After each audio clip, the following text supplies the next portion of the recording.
बारामतीच्या सहकार राजकारणात गेल्या काही दिवसापासून एक मोठा प्रश्न सगळ्यांच्या चर्चेचा विषय बनला होता. माळेगाव सहकारी साखर कारखान्याच्या अध्यक्षपदी नेमकं कोण बसणार? निवडणूक होणार की पुन्हा एकदा नवा राजकीय ट्विस्ट पाहायला मिळणार? आणि सर्वात महत्त्वाचं म्हणजे या कारखान्याची धुरा कोणाच्या हाती जाणार? मात्र अखेर या सगळ्या चर्चेंना पूर्णविराम मिळाला आहे.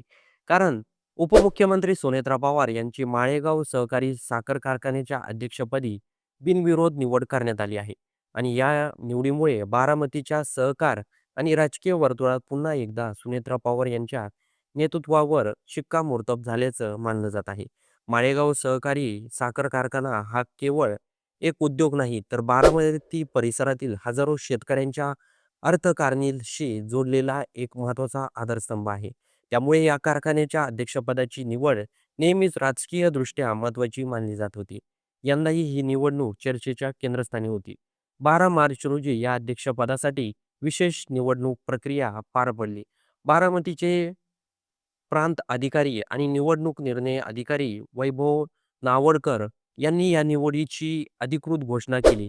दुपारी कारखान्याच्या मुख्य कार्यालयात संचालक मंडळाची महत्त्वाची बैठक पार पडली.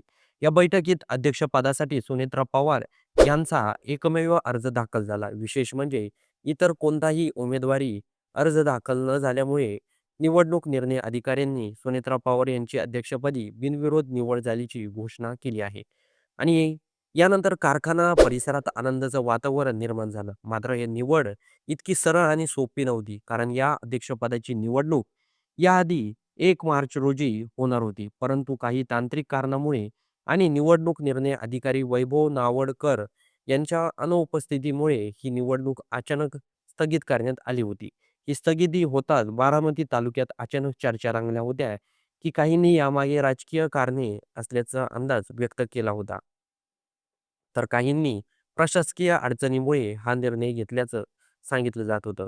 त्यामुळे कारखान्याच्या अध्यक्षपदाबाबत अनिश्चितच वातावरण निर्माण झालं होतं. यानंतर प्रशासनाने परिस्थिती स्पष्ट करत 12 मार्च ही नवी तारीख निश्चित केली आणि आज ही प्रक्रिया पूर्णपणे शांततेत आणि सुरळीत पार पडली. त्यामुळे गेल्या काही दिवसापासून सुरू असलेल्या सर्व चर्चांना पूर्ण विराम मिळाला आहे. दरम्यान संचालक मंडळातील सदस्यांनी देखील एकमताने अशी भूमिका घेतली होती, की कारखान्याच्या कारभारात सातत्य राहावं आणि सुरू असलेल्या आधुनिकीकरणाच्या प्रकल्पांना गती मिळावी, यासाठी सुनेत्रा पवार यांनीच अध्यक्षपदाची धुरा सांभाळावी.